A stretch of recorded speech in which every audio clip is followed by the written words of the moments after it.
You can't overcook mushrooms. They aren't meat, they aren't vegetables, they're fungi. And the reason they can't be overcooked is this. Lobster shells are made of a polymer called chitin, and it makes the shell rigid and strong. Mushroom cells are also made of chitin, and it makes them very heat stable. Let's see that heat stability in action by looking at what happens when we steam beef tenderloin, zucchini, and portobello mushrooms for a whole hour. The muscle fibers in the steak quickly contract, squeeze out moisture, and turn the steak to leather. The pectin in the zucchini rapidly weakens and dissolves, turning it to mush. The mushroom, however, with its sturdy chitin, stays perfectly tender for 60 minutes. When it comes to button, cremini, and portobello mushrooms, go ahead and saute them for 5 minutes, grill them for 20 minutes, or roast them for 45. Focus on nailing that perfect medium rare steak, and don't sweat the mushrooms.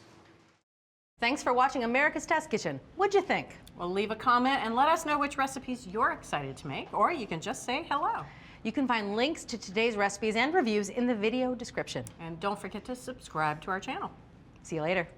I'll see you later.